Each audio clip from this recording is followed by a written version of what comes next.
Hello बच्चों, तो आज हम वेक्टर पढ़ाएंगे। हाँ सर, पहले बंद कर दीजिए, दरवाज़ा बंद कर दीजिए। अरे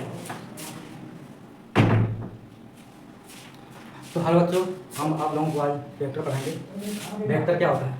वेक्टर होता है जिसमें परिमाप और दिशा दोनों होती है। यानी कि क्वांटिटी, जो फिजिकल क्वांटिटी होती है वो दो प्रकार की होती है। एक अदिश होती है, एक सदिश होती है। यानी अदिश राशियाँ क्या होती हैं? अदिश राशि, अदिश अदिश राशि, अदिश राशि क्या होती है? वे राशि, वह राशि इसमें केवल परिमाप होता है, दिशा नहीं होता है। उस राशि को हम अदिश राशि बोलते हैं। इसको हम स्केलर क्वांटिटी बोलते हैं, स्केलर क्वांटिटी बोलते हैं। यह पहला हो गया अदिश राशि। जैसे उदाहरण के लिए, जैसे जैसे कि दूरी, दूरी क्या हुई? दूरी एक अदिश राशि है। दूरी, चाल, चाल, दूरी, चाल, समय, ये क्या है? अदिश राशि है। और वे राशियाँ जिनका परिमाप और दिशा दोनों होता है, वे राशियाँ जिनका परिमाप और दिशा दोनों होता है, उसे हम सदिश राशि बोलते हैं। सदिश, सदिश, सदिश राशि। वे राशियाँ जिनका परिमाप और दिशा दोनों होता है, उसको हम सदिश राशि बोलते हैं। जैसे उदाहरण दीजिए, जैसे जैसे विस्थापन, विस्थापन, विस्थापन, मेल, मेल, त्वरण, त्वरण, ये सदिश राशि होती है। एक और राशि होती है जिसको हम टेंसर बोलते हैं। यह हाई बीएससी में बताया जाता है। ये इंटरव्यू दो ही है, अदिश राशि, सदिश राशि, और एक होता है टेंसर, देखो हिंदी में बोलते हैं प्रदिश राशि। सदिश, सदिश राशि वह राशि जिसकी कोई दिशा नहीं होती है। परिमाप तो होता है जिसकी कोई दिशा नहीं होती है, लेकिन दिशा बदलने पर परिमाप उसका बदल जाता है, तो ऐसे राशि को हम टेंसर बोलते हैं। इसमें क्या टेंसर में, टेंसर राशि क्या? मोमेंट ऑफ इनर्शिया, जड़त्व, जड़त्व आघूर्ण, आघूर्ण, जड़त्व आघूर्ण, और एक हो गया दाब। दाब क्या है? यह टेंसर क्वांटिटी है। जड़त्व आघूर्ण भी एक टेंसर सदिश राशि है। तो इतना बता दें, बाकी और बताएंगे।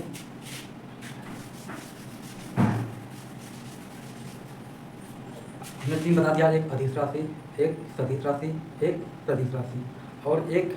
अब इन राशियों का हम योग बताएंगे कि इन राशियों को योग हमारा बनता है अदिश राशियों को। तो अदिश राशि होती है, अदिश राशि होती है, अदिश राशि होती है वह बीजगणितीय योग के नियमों का पालन करती है।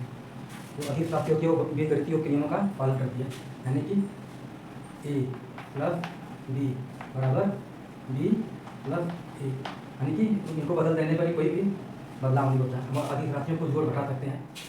ए माइनस बी बराबर, माइनस भी कर सकते हैं, इनका मल्टीप्लाई भी कर सकते हैं, ए इंटू बी, इसको हम डिवाइड कर सकते हैं, ये अपना बी। यानी कि जो अदिश राशियाँ होती है इसमें कोई दिशा नहीं होता है, इसमें कोई दिशा नहीं होता है, सिर्फ कोई परिमाप होता है। तो हम इनको हम डायरेक्ट बीजगणितीय रूप से हम जोड़ या घटा सकते हैं, अदिश राशि को पूरा कर सकते हैं, भाग कर सकते हैं। लेकिन जो सदिश राशियाँ होती हैं, सदिश राशि, सदिश राशि, सदिश राशि होती है इसमें परिमाप के साथ साथ दिशा भी होना अनिवार्य है। परिमाप के साथ साथ दिशा भी होती है, ऐसे राशियों को हम सदिश राशि बोलते हैं। मान लीजिए कोई एक वेक्टर है, कोई एक वेक्टर है, यह क्या है? इस पर दिशा, एरो के चिन्ह से हम दिशा दिखाते हैं। यह वेक्टर है, यह कोई राशि है, या कोई राशि बी है, तो हम इसको जोड़ सकते हैं। Vector A plus vector B, vector R, यानी कि इसका जो रिजल्टेंट आएगा वो वेक्टर आर आएगा, उसका भी एक डायरेक्शन होगा। इसको हम vector A dot vector B बराबर vector B dot vector A, ये तो होता है। लेकिन vector A plus vector B यह इक्वल नहीं होते हैं। Vector A dot vector B बराबर vector B dot vector B, क्योंकि इनका जो डायरेक्शन होता है, नहीं जो डॉट वाले होते हैं वो तो बराबर होते हैं। तो यहाँ डॉट रहेगा, तो डॉट रहेगा, डॉट में बराबर होते हैं, वो क्रॉस में बराबर नहीं होते हैं। तो बोले हम बताएंगे आपको कि डॉट प्रोडक्ट क्या होता है, क्रॉस प्रोडक्ट क्या होता है। तो ये बराबर हो गया, इतना सदिश राशि के बारे में बता दिया। तो यही राशि है।